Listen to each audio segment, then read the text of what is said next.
In 1991, the brainwashed super soldier James "Bucky" Barnes is dispatched from a Hydra base in Siberia to intercept an automobile carrying a case of super soldier serum. In the present day, approximately 1 year after Ultron is defeated by the Avengers in the nation of Sokovia, Steve Rogers, Natasha Romanoff, Sam Wilson, and Wanda Maximoff stop Bruck Rumlow from stealing a biological weapon from a lab in Lagos. Rumlow blows himself up, attempting to kill Rogers. Maximoff telekinetically diverts the explosion, accidentally destroying a nearby building and killing several Wakandan humanitarian workers in the process.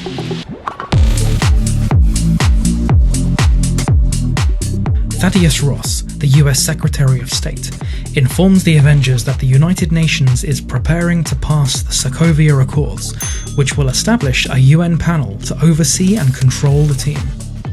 The Avengers are divided.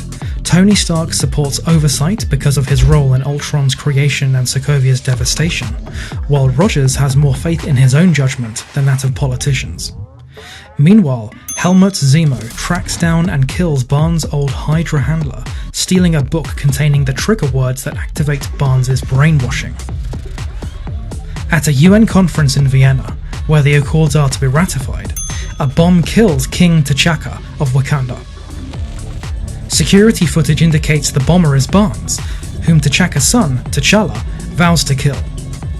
Informed by Sharon Carter of Barnes' whereabouts and the authorities' intentions to kill him, Rogers decides to bring in Barnes, his childhood friend and war comrade, himself. Rogers and Wilson track Barnes to Bucharest and attempt to protect him from T'Challa and the authorities, but all four, including T'Challa, are apprehended by the Bucharest police and James Rhodes. Impersonating a psychiatrist sent to interview Barnes, Zemo recites the words to activate Barnes' brainwashing. He questions Barnes, then sends him on a rampage to cover his own escape. Rogers stops Barnes and sneaks him away. When Barnes regains his senses, he explains that Zemo is the real Vienna bomber and wanted the location of the Siberian Hydra base, where other brainwashed Winter soldiers are kept in cryogenic stasis. Unwilling to wait for authorization to apprehend Zemo, Rogers and Wilson go rogue and recruit Maximoff, Clint Barton, and Scott Lang to their cause. With Ross's permission, Stark assembles a team composed of Romanoff, T'Challa, Rhodes, Vision, and Peter Parker to capture the renegades. Stark's team intercepts Rogers' group at Leipzig-Halle Airport, where they fight until Romanoff allows Rogers and Barnes to escape. As Rogers and Barnes are escaping, Rhodes is inadvertently shot down by Vision and becomes partially paralysed. The rest of Rogers' team is captured and detained at the Raft prison, and Romanoff goes into exile. Stark discovers evidence that Barnes was framed by Zemo and convinces Wilson to give him Rogers' destination.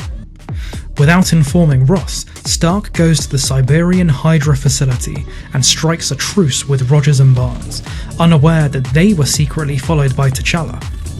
They find that the other super soldiers have been killed by Zemo, who then shows them footage that reveals that the automobile Barnes had intercepted in 1991 contained Stark's parents, whom Barnes subsequently killed. Enraged that Rogers kept this from him, Stark turns on them both, leading to an intense fight, in which Stark destroys Barnes' robotic arm, and Rogers disables Stark's armour. Rogers departs with Barnes, leaving his shield behind. Satisfied that he has avenged his family's deaths in Sokovia from the Avengers' actions by successfully fracturing them, Zemo attempts to end it all, but he is stopped by T'Challa and taken to the authorities. In the aftermath, Stark provides Rhodes with exoskeletal leg braces that allow him to walk again, while Rogers breaks his allies out of the raft. In a mid-credits scene, Barnes, granted asylum in Wakanda, chooses to return to cryogenic sleep until a cure for his brainwashing is found. In a post-credits scene, Parker explores the features of the web shooters built for him by Stark.